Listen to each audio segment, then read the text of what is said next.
সত্যবাদী বালক। প্রাচীন মরুভূমির এক ছোট্ট গ্রামে বাস করত এক বালক, নাম তার আফিক। তার বাবা ছিলেন একজন সাধারণ ব্যবসায়ী, আর মা সবসময় তাকে বলতেন, বাবা, জীবনে অনেক প্রলোভন আসবে, কিন্তু সত্য কথা বলাই তোমার সবচেয়ে বড় শক্তি। একদিন আফিকের বাবা তাকে শহরের বাজারে কিছু খেজুর বিক্রি করতে পাঠালেন। সঙ্গে দিলেন এক ছোট্ট থলি ভর্তি খেজুর আর সামান্য সোনা ফেরত আনার জন্য। আফিক উট নিয়ে যাত্রা শুরু করল। যাত্রাপথে মরুভূমির মাঝখানে কিছু দস্যু তার পথ রোধ করল।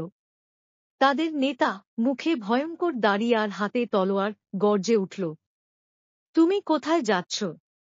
তোমার কাছে কি আছে বলো? আফিক ভয় পেলেও মনে পড়ল মায়ের কথা। সে বলল, আমার কাছে বাবার খেজুর আর কিছু সোনা আছে।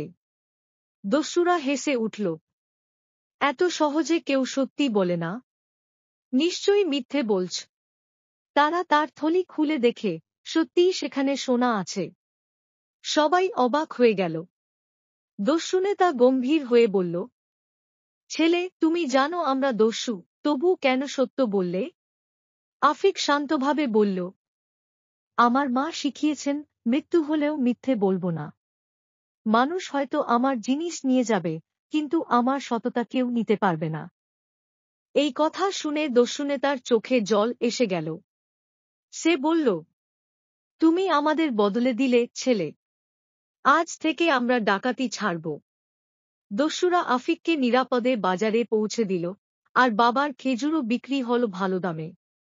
গ্রামে ফিরে আফিক সবাইকে বলল, সত্য হয়তো কখনো কঠিন মনে হয়, কিন্তু শেষ পর্যন্ত সেটাই সবচেয়ে বড় জয় এনে দেয়। সততা মানুষের আসল সম্পদ। সত্য বলার শক্তি অন্যের জীবনও বদলে দিতে পারে।